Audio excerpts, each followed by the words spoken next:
Oke, selamat siang teman-teman semua.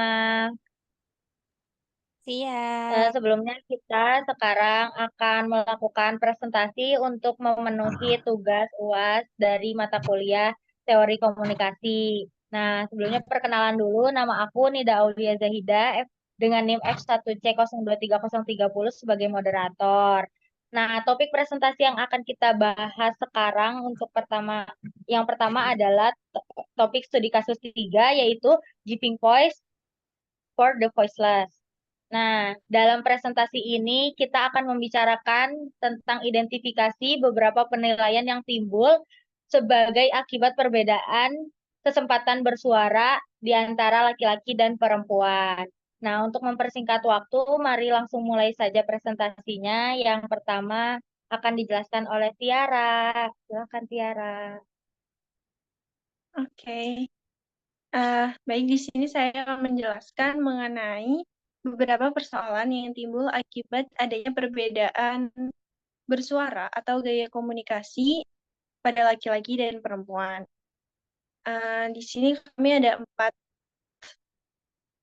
persoalan yang timbul. Ada pelecehan pada laki-laki, ada ketidakadilan dalam dunia kerja bagi perempuan, ada miskomunikasi dan konflik, dan terakhir ada persepsi terhadap kepercayaan diri perempuan. Oke, yang pertama ada pelecehan pada laki-laki. Yang sering kita dengar itu kan pelecehan terhadap perempuan, tapi realitanya laki-laki pun mengalami pelecehan seksual. Bahkan dalam penelitian disebutkan bahwa 33% laki-laki mengalami pelecehan seksual. Nah, kenapa sih pelecehan seksual terhadap laki-laki ini tidak terekspos seperti pelecehan seksual pada perempuan?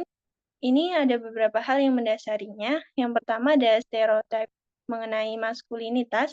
Jadi laki-laki ini dianggap kuat dan tidak cocok gitu sebagai korban pelecehan seksual yang dianggap lemah. Jadi tidak pas kalau laki-laki yang menjadi korbannya. Kemudian yang kedua ada kurang dukungan. Jadi yang kita sering dengar itu kan dukungan tentang speak up kekerasan seksual pada perempuan. Jadi laki-laki ini kurang mendapat dukungan dari lingkungan sekitarnya. Kemudian yang ketiga ada rasa malu dan harga diri. Jadi laki-laki yang terkena pelecehan seksual ini merasa malu jika mengungkapkan, kemudian merasa harga dirinya itu direndahkan karena mengalami kekerasan seksual.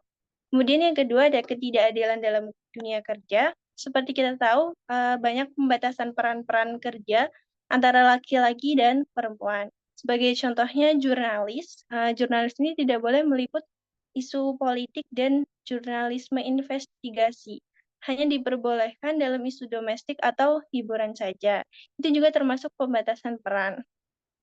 Pembatasan peran ini uh, karena yang pertama ada stereotip gender, yang mana perempuan ini dianggap kurang cocok dengan peran-peran tertentu dalam pekerjaan yang didominasi oleh laki-laki. Kemudian yang kedua ada diskriminasi seksisme, jadi gaji perempuan ini lebih rendah daripada gaji laki-laki. Kemudian yang ketiga ada kurangnya dukungan kebijakan. Nah, kebijakan atau peraturan yang ada di suatu perusahaan itu kurang eh, keseimbangan dengan perempuan, seperti kadang tidak ada cuti pasca melahirkan.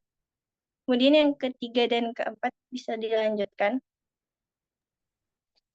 Baik, selanjutnya saya di sini akan menjelaskan persoalan yang selanjutnya, yaitu ada miskomunikasi dan konflik. Perbedaan gaya komunikasi antara laki-laki dan perempuan ini dapat menyebabkan miskomunikasi, bahkan dapat memicu konflik.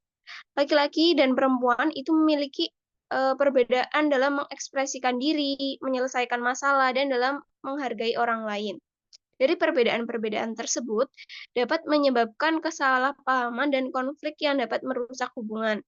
Kemudian dijelaskan dalam teori gender-led style bahwa gaya komunikasi itu dipengaruhi oleh ekspektasi sosial dan budaya yang berbeda. Gaya komunikasi laki-laki cenderung berorientasi pada hubungan dan koneksi, sedangkan perempuan cenderung pada status dan kemandirian. Contoh konflik sederhananya yaitu pada perbedaan gaya komunikasi ini, perempuan merasa kurang dihargai dan laki-laki itu merasa bahwa perempuan itu kalau berkomunikasi itu bertele-tele. Persoalan yang terakhir yaitu ada persepsi terhadap kepercayaan diri perempuan. Nah, permasalahan ini tuh sering dialami oleh kaum perempuan. Perempuan yang berani berbicara di depan umum, percaya diri, itu dianggap agresif oleh publik dan dominan terlihat negatif. Berbeda dengan laki-laki apabila yang memiliki kepercayaan, laki-laki cenderung dapat dilihat sebagai sosok pemimpin yang kuat. Sekian dari saya.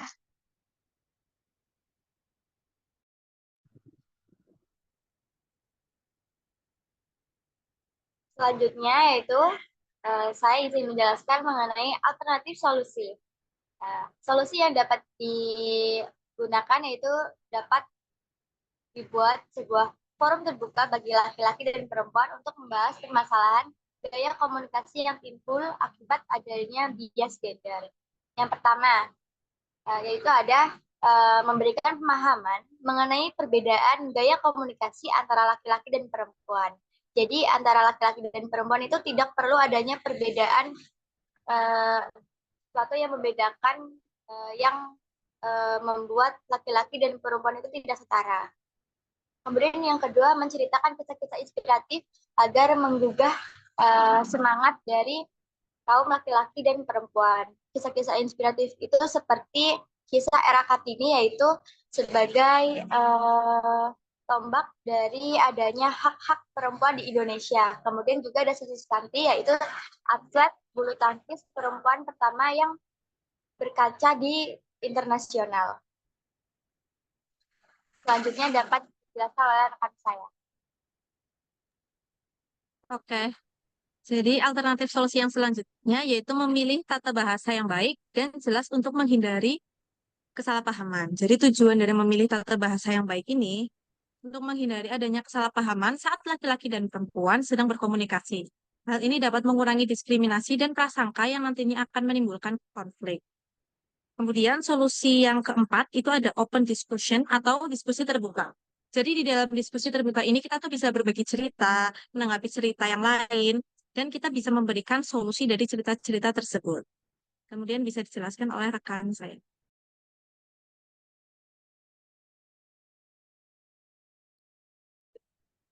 Baik, untuk yang selanjutnya itu adalah nilai-nilai yang bisa digali dari kasus ini.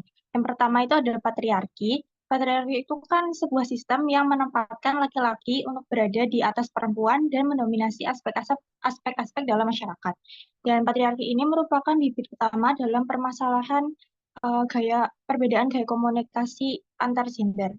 Lalu yang kedua adalah stereotip. Stereotip merupakan tindakan pelabelan oleh masyarakat. Misalnya, laki-laki itu selalu memiliki stereotip seperti tegas, dominan, dan agresif, sedangkan perempuan itu kayak memiliki stereotip yang lemah, sensitif, dan juga penurut. Untuk nilai-nilai selanjutnya akan dijelaskan oleh teman saya.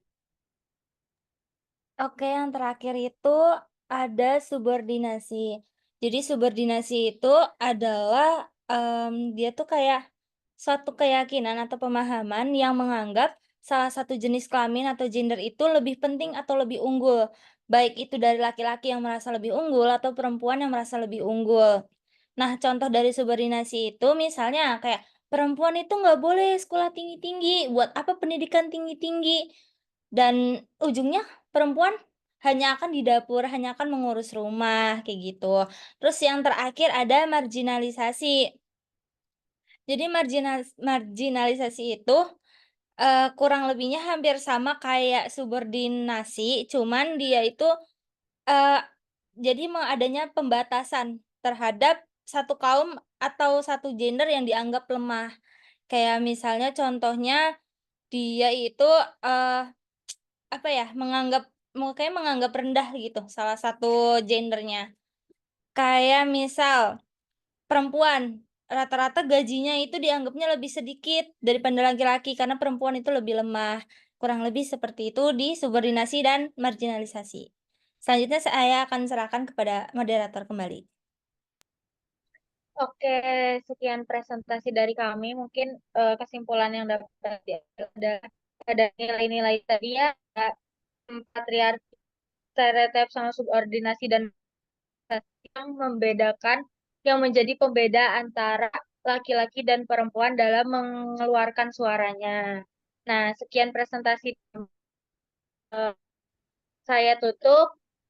Selamat siang dan sampai jumpa.